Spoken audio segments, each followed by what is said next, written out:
Hi guys, Steve Mera here. In this sneak peek, I'm talking with my good friend Dave Emmons on a number of different subjects. Some of them were related to the discoveries, well, apparently under the pyramids, these strange artifacts, these constructions, whatever they are, discovered with the SARS radar system. So we did briefly touch on that, and obviously the Inca in Cusco type buildings and pre-Inca buildings as well, which are significantly different. Also touched on the paranormal. Now, Dave did ask me about black-eyed children, and I have investigated those cases. Black-eyed children in Staffordshire in the UK, in a place known as, well, it's a very large forest land, Cannock Chase. People had reported some strange disturbances, but the problem is you don't know if it's hysteria, you don't know if it's just stories passed on, rumours, myths, legends, tales. But on location, Cannock Chase is an unusual, it's an unusual place. There's a lot of stuff that's been happening over the years, including strange cryptid sightings which have been reported and seen, UFOs seen in the sky, even paranormal phenomena. However, black-eyed children, I'm not aware of many of those type of incidents, but I did investigate and of course came up with nothing, as you do. I was there the early hours in the mornings on more than one occasion. People, residents walking the dogs, would talk openly about people who'd reported the black-eyed children. These are small children. We don't know if they're apparitional or not. It's a bit hard to say. They look to be real, but their eyes are black, or there's just blackness where the area of the eyes are. Often heard screaming or screeching, be like a banshee, I suppose. There's even other stories around the world about these incidents. Them knocking on doors and trying to gain entrance into homes, and I don't know. I have to look at the evidence at the end of the day. I found no evidence whatsoever of black-eyed children in the area of Cannock Chase in Staffordshire in the UK. However, the news, I met with reporters, myself and my colleague, Don Phillips, decided to take a trip down there to talk with the local reporters about some of the things that are taking place there, especially around the area of black-eyed children. But as I said, we didn't find enough information to say yes, these things were actually taking place. But it is interesting that people do report these things, and you think to yourself, well, why? Why do they report them? So I hope you enjoy this little sneak peek video. Now, to watch the full version, you can head over to Dave Emmons' Strange Reality podcast on his YouTube channel, where you'll see it in its entirety. I will put the link at the bottom of this sneak peek video, so you can click on it and go and watch the full version, and give Dave's channel a thumbs up. If there's any questions, then drop them in the comments below, and I will get back to you. Okay, thank you, guys. What you're saying there, Dave, it mirrors a lot of things in my life. Yeah, I know. And I've had vehicle problems, Yes. and in fact, I was on my way to interview 3 British police officers from seeing a UFO sighting, when suddenly my accelerator dropped to the floor, and I tried to put my foot underneath it to lift it, and I lifted it, and it just dropped to the floor again. The engine revs went very high, and I assumed the accelerator cable had broken. Hmm. And I had to stop the vehicle, and I put the alarm on the vehicle, and I rang up a breakdown service. About an hour later, I returned to the vehicle, unlocked it, and it has a certain alarm on that bleeps and lets me know that it hasn't gone off. It bleeps twice to say it's all good. If it bleeps 4 times, I know it's been in an alarm state. But it hadn't. It was fine. He turns up, and there's absolutely nothing wrong with the vehicle. The accelerator is back into its normal position, and it's perfect, no problem. And I was not allowed to interview those 3 police. So I missed it Yeah. opportunity. Now, it's strange how things happen like that. It happens to me, it's likely happening to other people. I also see strange things, and when people with me experience the same thing, I've seen cowled figures. I've seen somebody running who was above the ground in slower motion with somebody else. I've seen what looks to be like a banshee, to be honest with you, and flying actually, and then come down and land. I was with people. Sometimes we experience things from another reality. Some people have an expanded consciousness.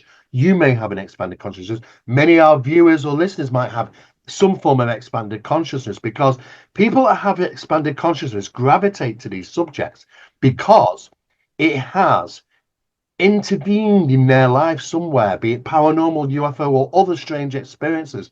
But we tend to get these little glimpses of things that don't fit right in our reality.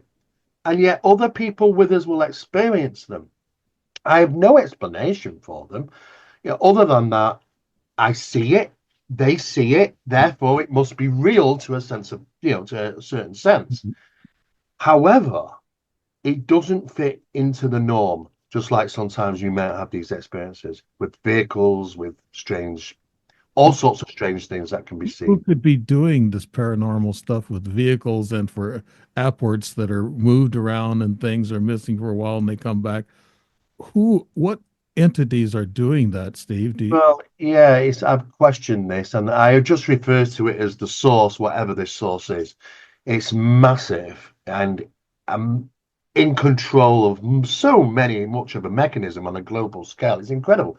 However, that is part of reality. Let's not look at it as something separate from the reality we know. What if it's all one thing, and we just didn't realize there was this other aspect to it? And some people can look through the veil, and when you look through the veil, it looks back and goes, oh, you can see through the veil. Mm. Okay, I'm going to play around a little bit. I'm going to do things. And this is what we experience. It doesn't make any sense. Anybody would think you're going crazy, but the problem is people experience it with you.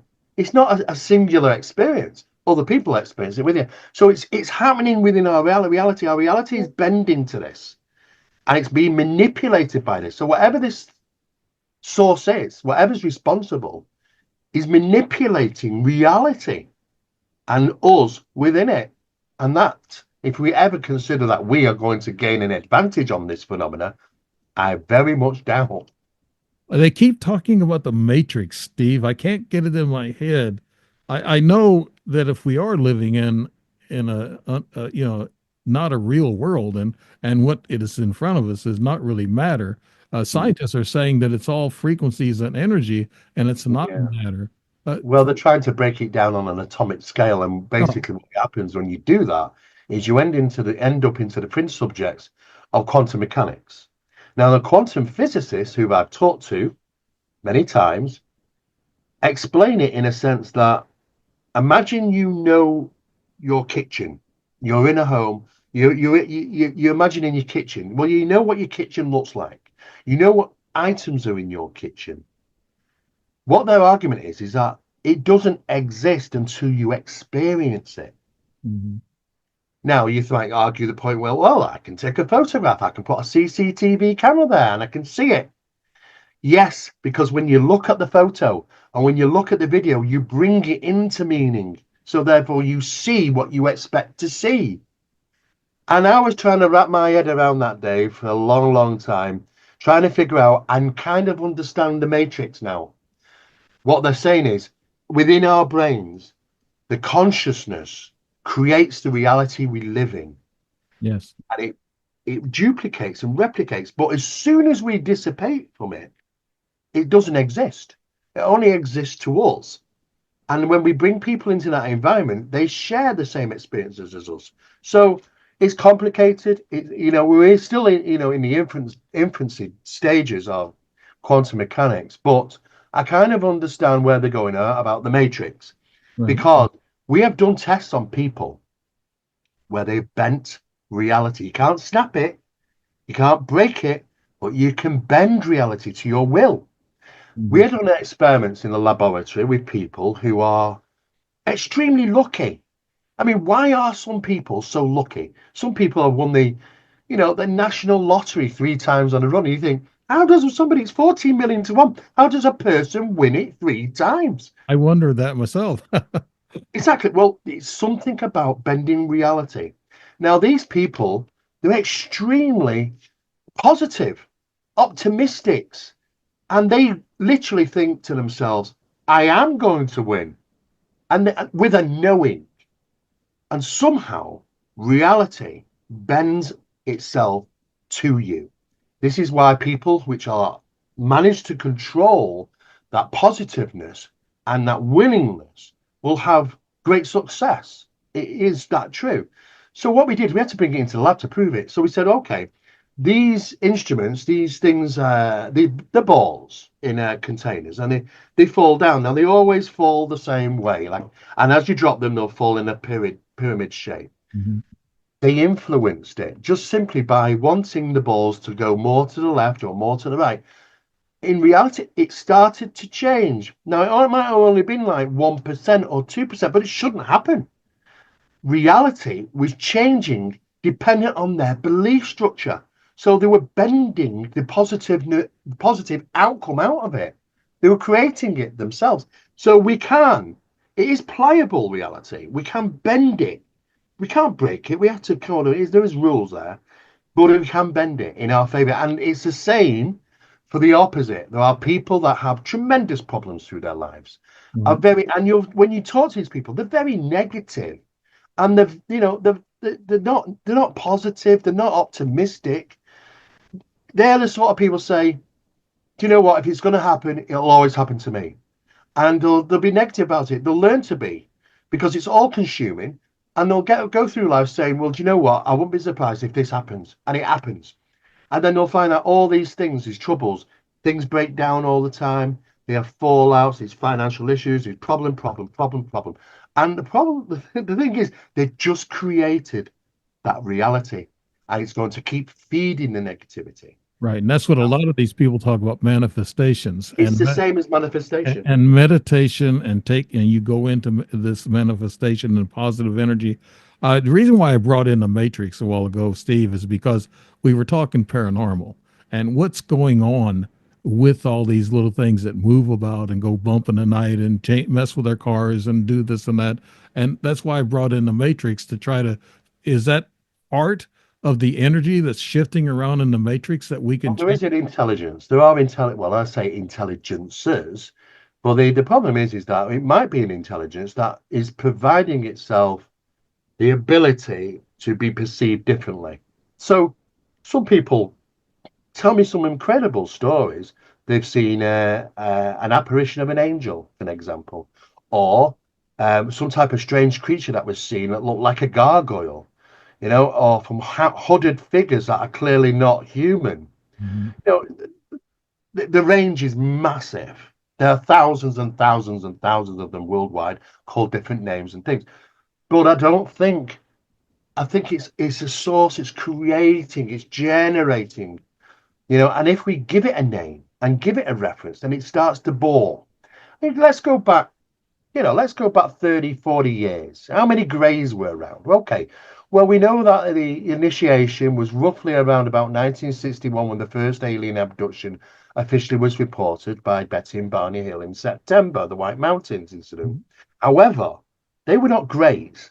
They were small beings, of course, but not greys. They were different. When did the greys come to be? It's a really important question. Well, I discovered, started discovering mostly around about the early 80s.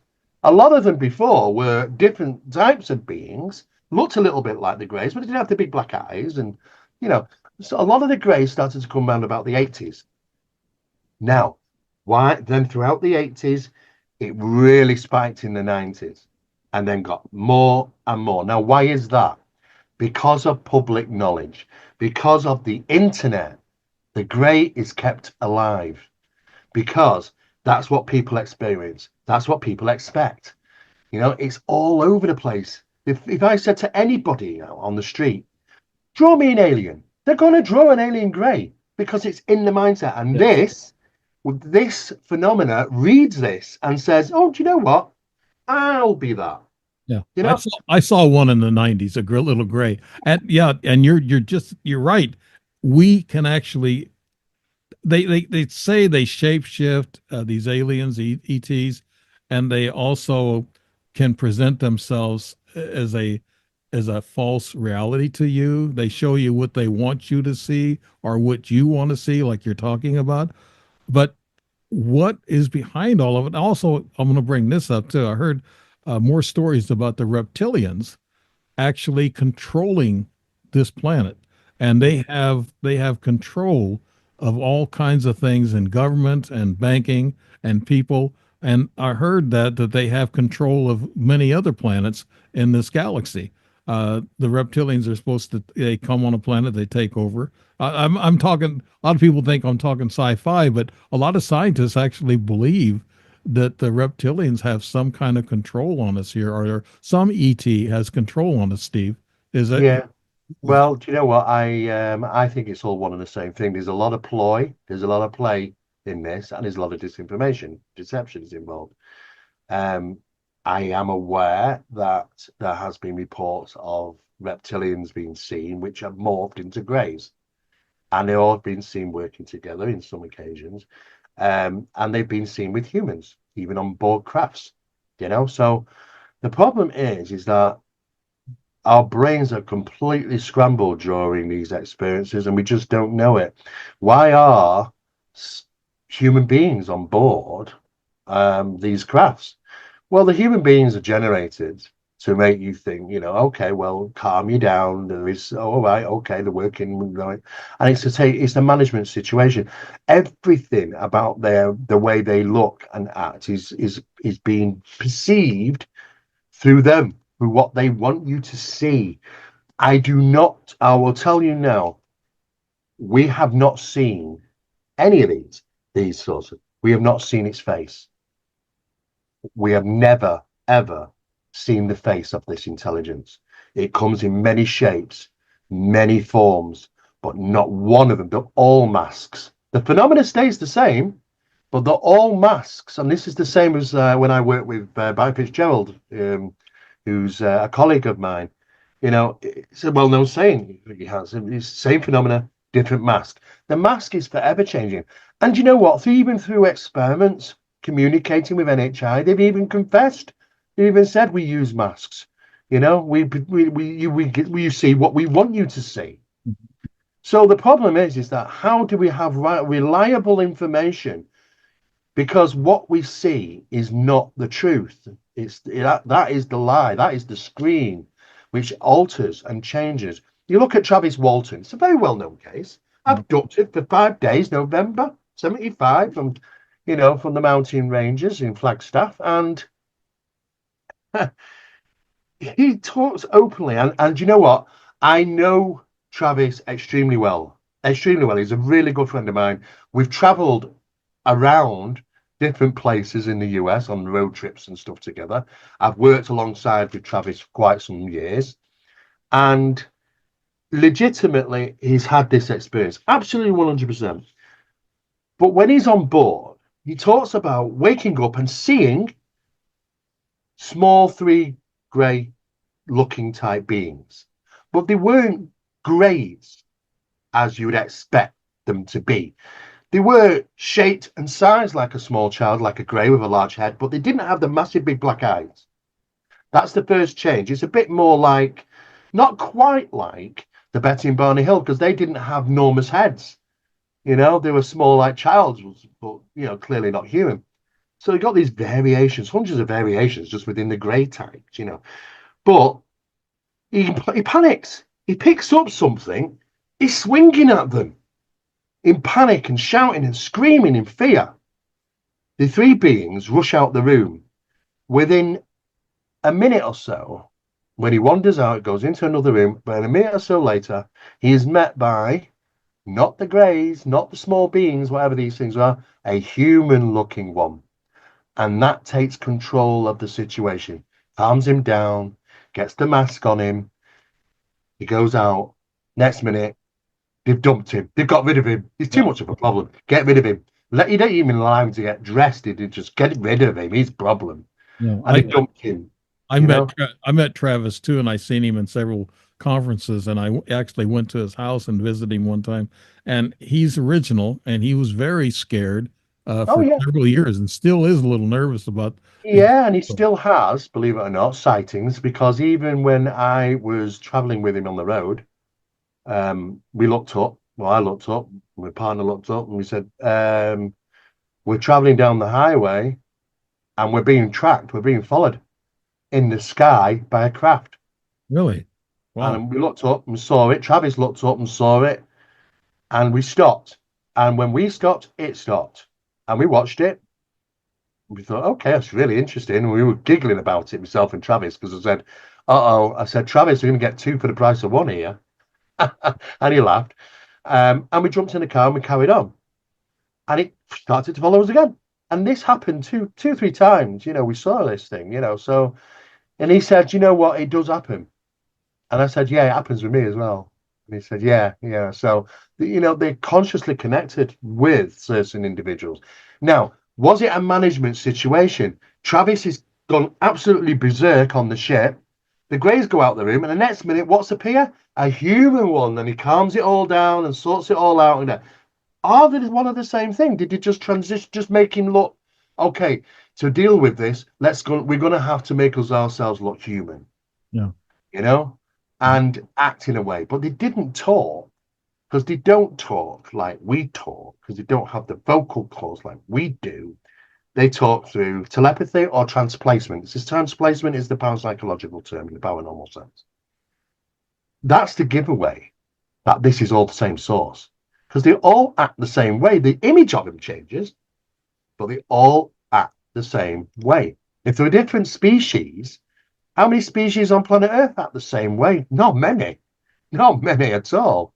And you think about that, I think it's a management situation that they went away and tried to deal with Travis in a different way.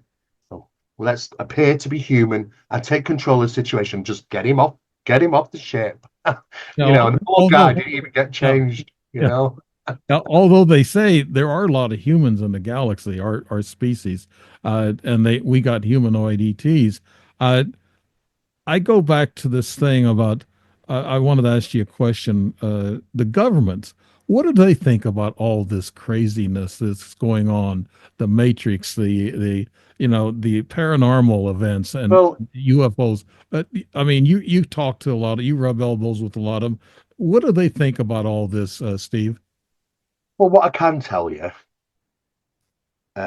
what I can say is that they are aware that there is a narrative to say that these things are coming from various different planets. They're not.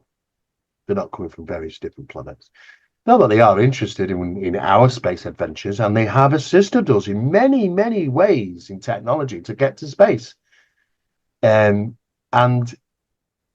but in higher circles, they pay homage to them for that, even in 2025. But I can't go into that in too much of detail. But they're aware that we are dealing with a source. The whole idealism of entities in their thousands of variations coming from thousands of different planets is a Star Trek episode. We're all bipedal. Doesn't work like that. Life doesn't work like that. All we got to do is go to the bottom of the North Sea to truly see something alien. And that's just at the bottom of the North Sea. That's how different it is, the environment at the bottom of our North Sea, than it is on our land. To see something that you think, what the hell is that? It comes from planet Earth. So just that variation, let alone going to the distance of other planets where different air, different oxygen, gravities, all sorts of different things. You would expect, well, no way they're all going to be bipedal, 2 arms, 2 legs, 2 eyes, a mouth. It just doesn't. And they know this. Mhm. However, it's manufactured for us. And they use that stereotypical bipedism on purpose. But many, many variations. Now, it's been interacting with humanity for a long time. They've always been here. Phenomena's not new. It's been here for a long, long, long time. Now, the government mentioned Yeah, interdimensional. They come in and they out. are interdimensional. Yes, and it's not extraterrestrial we're dealing with; it's interdimensional. But they are going somewhere where the manufacture of certain things are man-made, are manufactured. Structured crafts, in some sense, are manufactured. Now, here's the other narrative, things that they push out, which isn't true. Metamaterials, UFO metamaterials. There's lots of talk about, oh, well, the isotopic differential in the metamaterials is 4% differential, which means that it's not built here on planet Earth. That's a lie. When they said about Roger Lear, who's passed away, bless him now, about patient 19 and a number of other incidents of the removal of alien implants, said that there was an isotopic differential in the implant. That was a lie. But they had to put that narrative forward because they want people to believe that these are extraterrestrial. Now, the narrative's changing, and we know that the materials manufactured and found in these crafts are terrestrial based. Now, don't get me wrong, a lot of it is aluminium, but it's a very high purity aluminium. Now, aluminium is very abundant across Earth. 25 miles from the surface down to the bottom, 25 miles down, you'll find aluminium. You'll never find it at 98, 99% purity. Never. It has to be industrialized and machined to do that. Someone is creating that. They are. But they're using materials found here on planet Earth. There is not one piece of evidence ever to suggest that the materials used are coming from another planet or extraterrestrial in origin. And that's what's fascinating. And that's what gave it away, even in modern times. We're dealing with a terrestrial-based phenomena, interdimensional, not extraterrestrial. Stephen, thank you so much for being on the show. You're welcome. Thanks to everybody listening in and viewing this show too on The Strange Reality. Thank you.